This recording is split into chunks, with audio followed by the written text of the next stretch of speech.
તમારા બધાનું સ્વાગત છે મારી યુટ્યુબ ચેનલ કેપી હોમ ફૂડ્સમાં।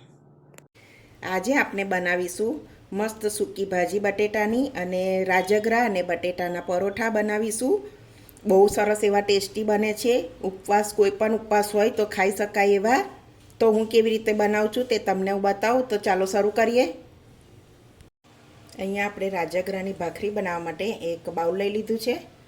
એક વાટકી રાજગરાનો લોટ। હું અહીંયા 2 વાડકીનું બનાવું છું તો 2 વાડકી મેં લીધો છે।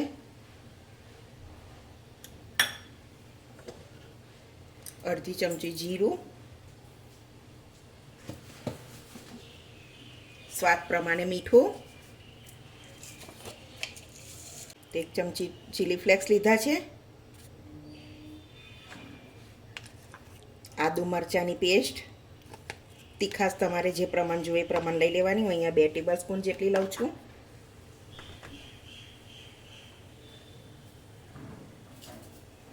અહીંયા હું બાફેલો 1 બટાકો લઈ લઉં છું, થોડા ધાણા,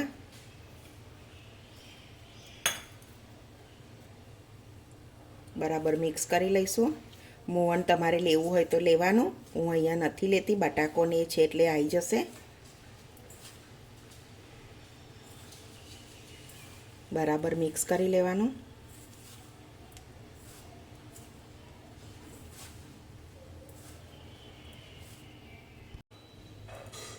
આપણે થોડું થોડું પાણી લેવાનું છે અને લોટ બાંધવાનો છે।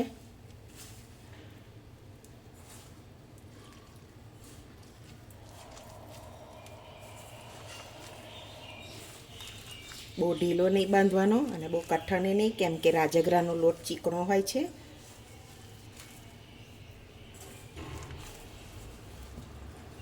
પરોઠા બનાવીએ એ રીતે બાંધી લેવાનો।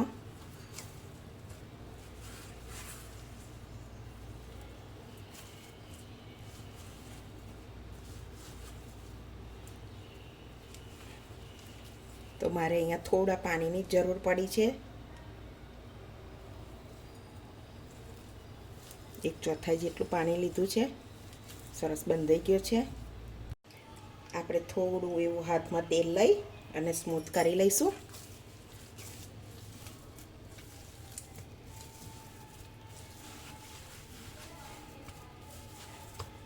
તો આપણો લોટ સરસ થઈ ગયો છે। 5-1 મિનિટ જેટલું આપણે રહેવા દઈશું।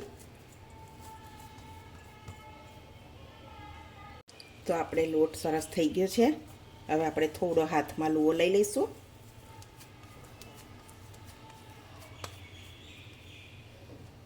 એક આદની લઈશું, રાજગરાનો જ કોરા લોટનું અટામણ લઈ લેવાનું। હળવે હાથે એને વણવાનું છે।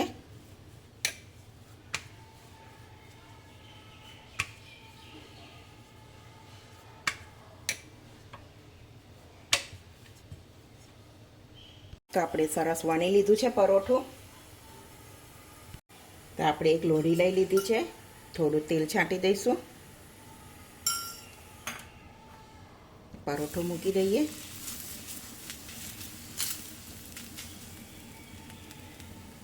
ધીમા ગેસે થવા દઈશું એને।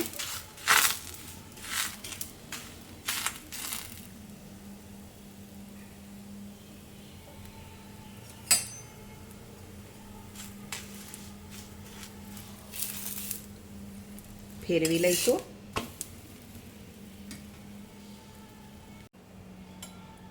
થોડુંક તેલ લઈ લઈશું।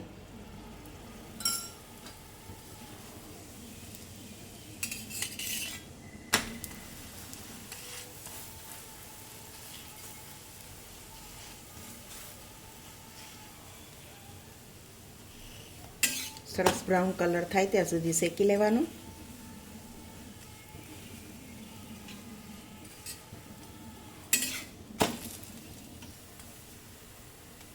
આપણું સરસ પરોઠું શેકાઈ ગયું છે, તમે જોઈ શકો છો। આપણે બીજું પણ એ રીતે વણી લઈએ, બીજું પણ લઈ લઈએ।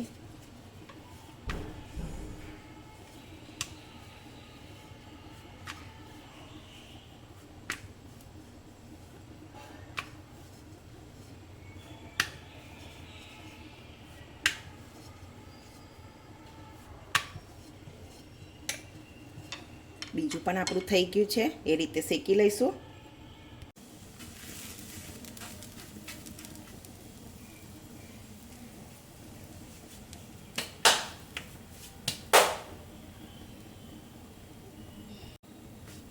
તો આપણે એને ફેરવી લઈશું.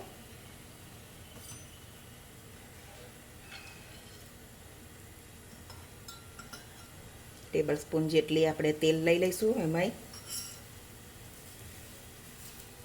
તમે ઘીથી પણ શેકી શકો. ઘીથી પણ બહુ સરસ સ્વાદ આવે છે.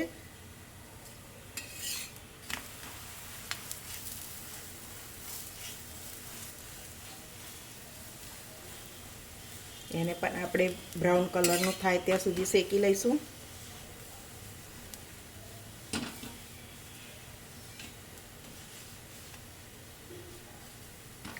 તો આપણે બીજું પરાઠું પણ એ રીતે સરસ શેકી લીધું.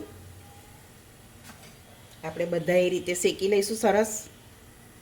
તો અહીંયા મેં સૂકી ભાજી બનાવવા માટે 2 થી 3 બટાકા લઈ લીધા છે, મીડિયમ સાઇઝના બાફીને. તો હવે આપણે એને વઘારી લઈએ. તો અહીંયા એક કઢાઈ લીધી છે મેં, 2-3 ટેબલ સ્પૂન જેટલું તેલ. તેલને સરસ ગરમ થવા દઈશું. તો આપણું તેલ ગરમ થઈ ગયું છે. અડધી ટેબલ સ્પૂન જેટલું જીરું લઈ લઈએ.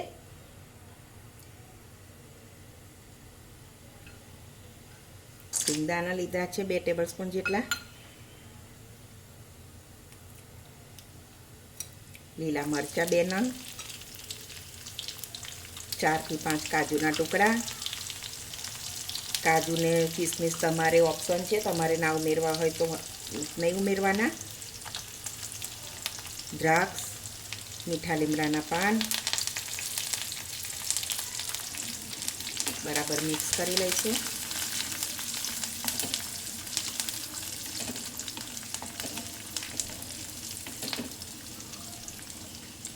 અહીંયા ફરારી છે એટલા માટે હું અહીંયા હળદર નથી ઉમેરતી.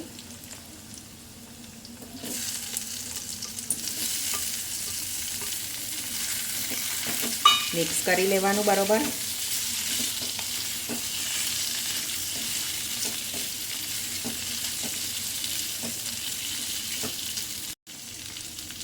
સ્વાદ પ્રમાણે મીઠું લઈ લઈશું. બટાકામાં હું ઉમેર્યું હતું એટલે જોઈને લેવાનું. 1 ચમચી જેટલી ખાંડ. 1 લીંબુનો રસ. ખટાશ અને ગળપણ બહુ સરસ લાગે છે. અહીંયા મીડિયમ સાઇઝનું છે એટલે મેં 1 લઈ લીધું છે. થોડું લાલ મરચું ઉમેરી દઈશું.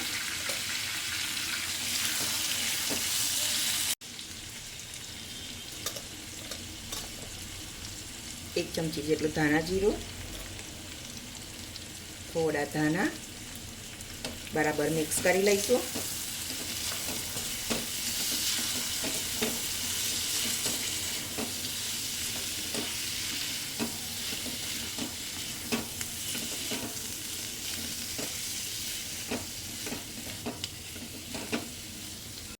તો આપણું શાક સૂકી ભાજી સરસ બનીને રેડી થઈ ગઈ છે. તો મિત્રો, આપણા રાજગરા બટાકાના પરોઠા સાથે સૂકી ભાજી બનીને રેડી છે. તો તમે એકવાર જરૂરથી આ રીતે ટ્રાય કરજો અને મને કોમેન્ટમાં કહેજો કે મારી રેસીપી કેવી લાગી. જો તમને મારી આ રેસીપી ગમતી હોય તો વિડીયોને લાઇક કરજો, મારી ચેનલને સબસ્ક્રાઈબ કરજો, તમારા ફ્રેન્ડ જોડે શેર કરજો. અને હવે મળીશું એક નવી રેસીપીમાં. ત્યાં સુધી બધાને જય સ્વામિનારાયણ.